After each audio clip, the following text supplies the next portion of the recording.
এই শীতে ধোয়া ওটা হাঁসের মাংস আর মাটির চুলায় চাপটি খেতে কোথায় চলে গেলাম সেটাই আজকে শেয়ার করব। হাঁসের মাংস খেতে এখন উত্তরা বা নীলা মার্কেট যেতে হবে না, আফতাবনগর থেকে মাত্র 20 টাকা রিক্সা ভাড়া দিয়ে চলে গেলাম হাঁসের মাংস আর চাপটি খেতে এই শীতের মধ্যে। তার মধ্যে এত সুন্দর গ্রামীণ পরিবেশে। So get into the video. Hello everyone, আসসালামু আলাইকুম। প্রথমেই আমি নন্দীপাড়া থেকে জনপ্রতি 10 টাকা করে ত্রিমোহনী ব্রিজে চলে আসলাম। আপনারা আফতাবনগর থেকেও মাত্র 10 টাকা করে ভাড়া জনপ্রতি চলে আসতে পারবেন ত্রিমোহিনী ব্রিজে। ত্রিমোহিনী ব্রিজ থেকে মাত্র জনপ্রতি 10 টাকা ভাড়া করে দাসের কান্দে গৌরনগরে চলে গেলাম হাঁসের মাংস খেতে। অথবা মামাদের বললেই হবে যে জলকুঠি রেস্টুরেন্টে যাব, তাহলে আপনাদেরকে নিয়ে যাবে। এত সুন্দর গ্রামীণ পরিবেশে ঢাকার কাছে ছিমছাম গ্রামীণ পরিবেশ ছিল, আশেপাশে ঠান্ডা একটা হাওয়া ছিল, খোলামেলা। রেস্টুরেন্টটা অনেক বড় একটা এরিয়া নিয়ে হওয়া। ফ্রেন্ডস, ফ্যামিলি এবং বাচ্চাদের নিয়ে এখানে কিড জোনও আছে। সো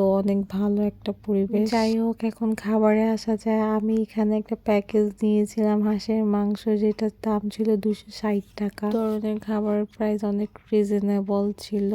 যাই হোক, অর্ডার দেওয়ার কিছুক্ষণ পরেই খাবার নিয়ে আসলো তারা। এই প্যাকেজে ছিল 2টা পিঠা, হাঁসের মাংস, একটা পানি, একটা কোক। হাঁসের মাংসটা অনেক পরিমাণ সফট ছিল আর গ্রেভিটা দেখে বোঝাই যাচ্ছে কতটা পরিমাণ জুসি। হাঁসের মাংস এত পরিমাণ সফট ছিল সেটা বলার বাইরে। খাবারের প্রাইস এবং কোয়ান্টিটি এবং সফটনেস অনুযায়ী আমি 8/7 দিব। সো আপনারাও ঘুরে আসতে পারেন ঢাকার কাছে, এত মজাদার হাঁসের মাংস খেতে পারেন। সো আজকে বাই বাই বলতে হচ্ছে, টাটা।